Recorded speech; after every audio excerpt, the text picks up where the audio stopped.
GME, Gamestock, stock manipulation. Welcome back to Financially Intact, the channel built to help you keep your money in your pockets. Let's talk about what's happened with GME here over the last few days and try to explain how it actually happened. So, Gamestock, the stock is listed as GME, has gone through the roof over the last few days and sort of fell back down and gone back up. And now, if it wasn't so sad, it'd actually be hilarious, because now we have some of the people from Congress and the Senate calling for investigations into what they are calling stock manipulation. And why I say that's sad and funny all at the same time, funny because the stock market's always been manipulated. It's just that it's been manipulated by the hedge fund managers and by Wall Street itself, and I'll prove that to you by the end of this video. But now that somebody else is manipulating the stock and they are on the short end of the stick, they're all up in arms and they're getting their Congress people to start clamoring for, an investigation to how could this possibly have happened.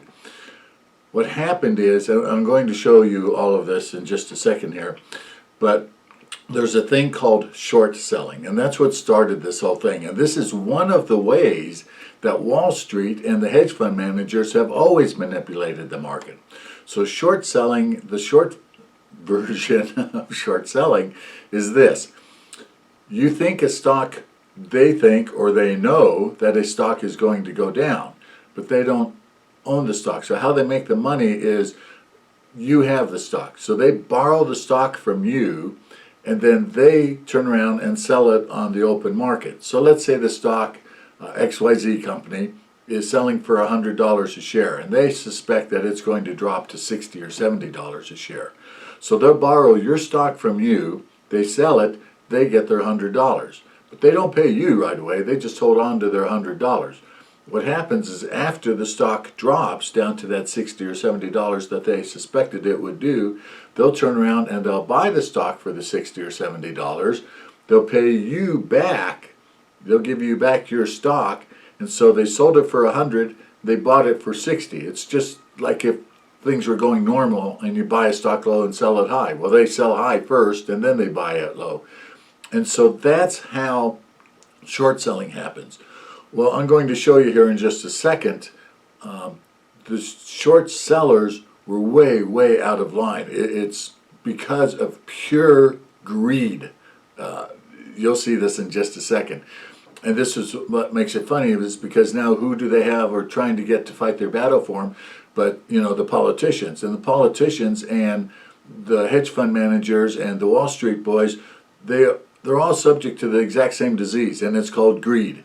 The politicians, they're greedy. They want their power. They're greedy for power. It's a greed for power that they will not do what they need to be doing, or why they won't even compromise.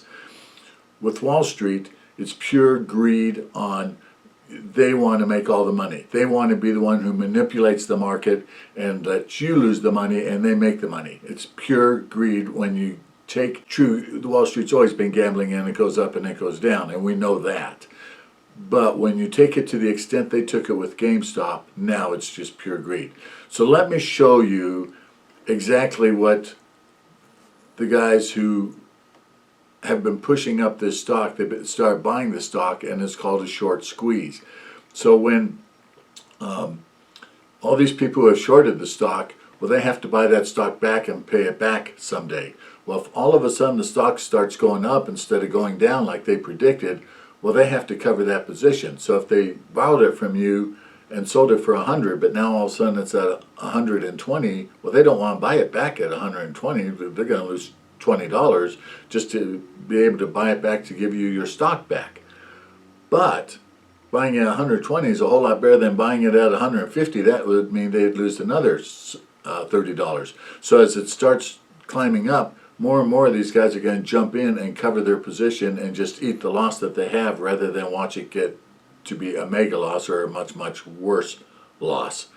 So let me show you a little bit of what they saw, what the people who are trading the stocks saw, and why they started bidding this stock up. So Wall Street, the fund managers, the politicians, they would all love for you to believe that there's some great conspiracy and that it's because of Reddit and because of Robinhood stock trading, the group chats that they have. And that is how the message gets around, but the information is readily available out there.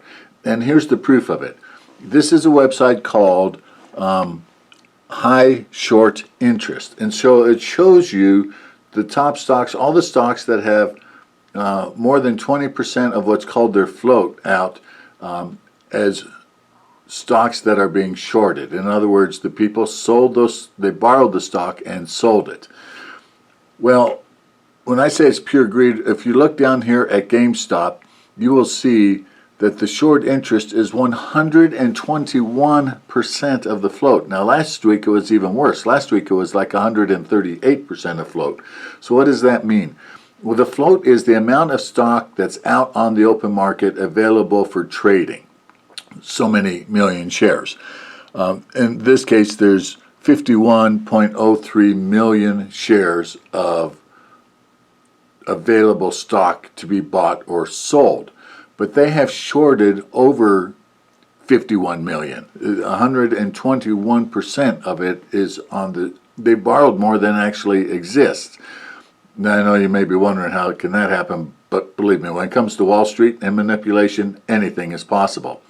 So the guys and girls, the people who saw this decided, whoa, if we start buying this, all those people have to come in and start buying the stock also, and that's going to shoot the stock right through the roof, and we can make a whole lot of money by forcing a short squeeze.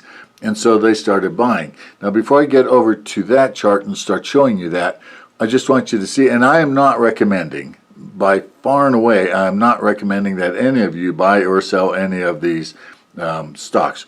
I never recommend. I show you the things that I learn and that I know just so for educational purposes only. You make up your own minds whether you want to do this, but especially in a game like this, this is just pure gambling now. This has nothing to do with investing. The price of the stock is now way, way, way over anything that you could justify by the business model or by profits and profit margins and stuff like that. So just know I am not telling you to be buying or selling into any of these stocks. But this site, it does show you, in this case, I think there's 70 stocks altogether that have more than 20% of their float is in short sales. And this is all, mostly who does short sales are the hedge fund managers. So, if these guys from Robinhood, all the young investors who are pulling this off, if they sink a couple of those hedge fund managers, well, you're not going to find me crying for them. Now, hedge fund managers, hedge funds are a whole different story. I'm going to give you a real short version here. But if you wanted to be a person who helps people choose, stocks, bonds, mutual funds, it is against the law for you to charge in such a way that you only get paid when the other people make money and you forgive the payments when they don't make money. It's literally against the law. I asked many, many years ago if I could do that. And the state and feds both said, no, you cannot do that. You always have to charge a fair price whether they make money or not. Hedge fund managers, instead of being a representative or a stockbroker like that, they decide they're going to buy and sell the stocks themselves, and they're going to take whatever cut they want to take. That's why these guys make so much money. They're not managing money at 1% like your normal money managers are. I have no idea, but I've heard rumors that these guys make as much as 10 and 20% of whatever the profits are end up in their pocket. So it was a way around the rules so that they can make a whole lot more money, which brings us back to that point of greed. Pure, unadulterated greed is what pushes these things. Well, those are the guys who short these stocks. They know what's going on, and we're going to do another video on that about how they know what's going on, when things are going to go up and when things are going to go down, and if they're not moving, how they can manipulate it to go up or down according to what they want so they can make money. So, sorry, I got a little bit off track there. I'm going to show you now exactly what happened with the stock GME. So here's what's happened with the stock price over the last few days. And the software I'm showing you this on is TC2000. I only have it on my laptop. so I'm having a little bit of trouble showing it to you without any glare. Sorry about that. We'll do the best we can here. So anyway, like I said, this is TC2000, and I'll put a link in the description down below in case you want to take a look at this. So anyway, each one of these little boxes is 1 day of trading. And just real quickly, so that you know, an open box like this means that the stock price opened here at the bottom of the box and it closed here at the top of the box on that particular day. A solid box means that it opened at the top of the box and closed at the bottom of the box. So let's go back. I know you can't even see these in here because they were so small, but if we go back here, and that was Friday, January 8th, as you can see, this was a stock that was selling in the $17 and $18 range. A few days later, right before it all started, it was basically a $20 stock. So on this particular day, this is January the 12th, and it closed at $19.95. So right around the $20 stock until this happened.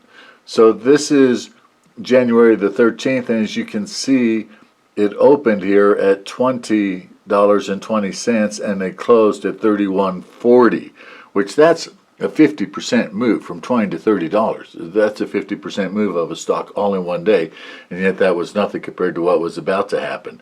Over the next couple days, you could see here that it stayed really small and stayed about the same. It went up a little, down a little, didn't go much of anywhere. But this is where it started to build its momentum. This is where they started talking about it on the social websites and going, oh, look what's happening. And they started seeing that there was that 138% short float going on. So then here's where it really started to break out. So this was Friday, January the 22nd. It opened at $42 and it closed at $65. Once again, that's another 50% move. And it even gone up. Even remember, back here it was only 30, so then it opened at 40, closed at 65. The next day it opened even higher and went quite a bit higher, but then it actually closed lower than what it opened, but still it closed at $76. So that's up another $10, $11. And then the next day is when things really started to happen. On this day, it opened up at $88, jumped all the way to $147. Now remember, 6-7 days before this, it was a $20 stock, and this is where the squeeze starts coming in. People are starting to go, oh, I need to get out of this short position, so they start buying into it. And so now you have the people buying into it on purpose who are trying to force the squeeze, plus you have the people who are getting squeezed buying into it. And so you have all this buying pressure coming in, and the stock just absolutely goes haywire nuts. So then this was the big day right here, and that one, it opened up at $293 and went as high as $340, closed at $347.